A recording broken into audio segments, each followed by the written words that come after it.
અમદાવાદના દાણી લીમડામાં ભાજપ અને કોંગ્રેસ આગેવાનોના સંતાનો વચ્ચે થઈ મારામારી।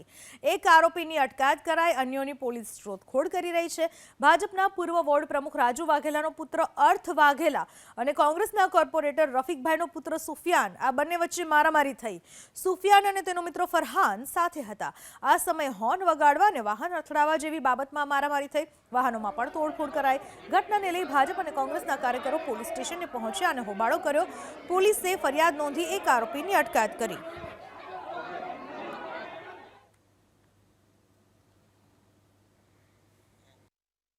એક અર્ટિગા ગાડીમાં 4 થી 5 લુખા તત્વો એને હોર્ન વગાડીને ઇરિટેટ કર્યો। એ ત્યાં ના ઉભો રહ્યો, સીધો મારા ઘર તરફ આવ્યો। મારા ઘરે ગાડી ઊભી રાખી એણે, એટલે પેલા લુખાઓ ત્યાં આવીને સીધા એને મારામારી કરવા લાગ્યા। દોડીને મારા દીકરી બહાર આવ્યા, મારી દીકરી પર હાથ ઉપાડ્યો।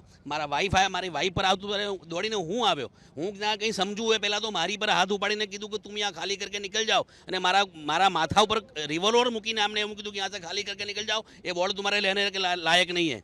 અને 4 વ્હીલરમાં ઇમરાન અને અન્ય 2 વ્યક્તિઓ સવાર હતા। તેઓ લોકોમાં સાઈડ કાપવા બાબતે અને હોર્ન બાબતે બોલાચાલી થતાં એકબીજાની અંદર બંને મારામારી થઈ અને મારામારી બોલાચાલી થઈને ફરિયાદના અનુસંધાને જે અર્થના પિતા છે રાજેશ કુમાર ઉર્ફે રાજુ ચુનાભાઈ વાઘેલા, તેઓએ ફરિયાદના અનુસંધાને તે પણ જાણવામાં આવ્યું છે કે આ જે ફરિયાદના આરોપી દ્વારા તેઓના માથા ઉપર રિવોલ્વર જેવું હથિયાર રાખીને જાતિ વિષયક અપશબ્દો બોલ્યા।